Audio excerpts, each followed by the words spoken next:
World War II, Democratic Leaders. Before reading the article, here's a little bit of background information.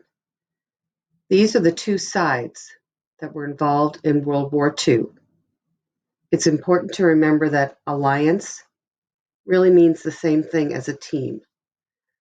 These were the alliances during World War II. What is democracy? A type of government by the people and for the people. The people are involved in the decision-making process, and a person or group of people holds power, or they're in charge. What does the United States President do as Commander-in-Chief? One of the President's most important duties is to serve as the leader of the U.S. military. The President can order retaliatory invasions, attacking a country that has attacked us, and airstrikes. He can also organize forces. Congress, however, maintains the power to declare war. Franklin D. Roosevelt. Country, United States. Alliance, Allied Powers. Political approach, democracy.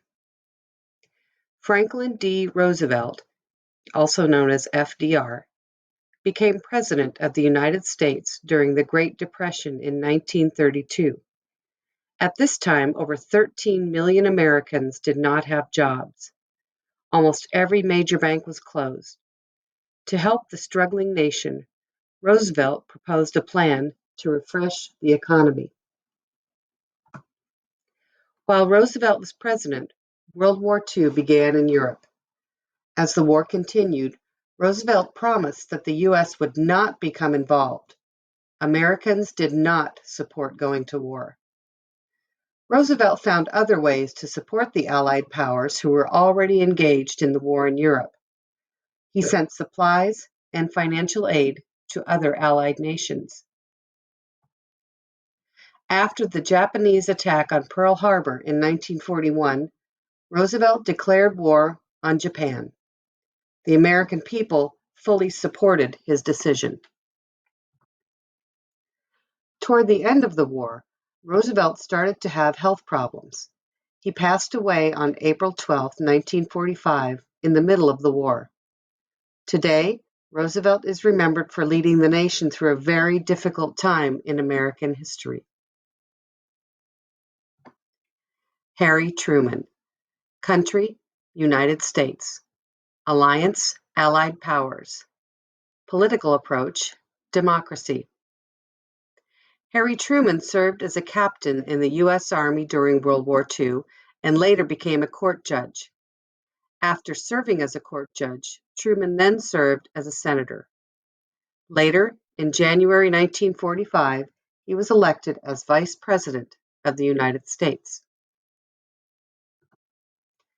When FDR suddenly died in 1945, Truman took over as President of the United States.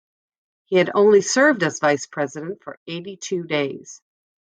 Truman did not know as much as Roosevelt knew about the war. He said he felt like the moon, the stars, and the planets had fallen on him. Truman called his first year of his presidency the year of decisions. Over time, Truman began to take charge of the country's war efforts. He demanded that Japan surrender, but Japan refused. As a result, Truman made the decision to drop an atomic bomb on the Japanese. A bomb was dropped on the Japanese cities of Hiroshima and Nagasaki to end the war. After the war, Truman kept fighting for world peace. The United States and the Soviet Union started to have problems while Truman was in office. Truman is best remembered for seeking world peace.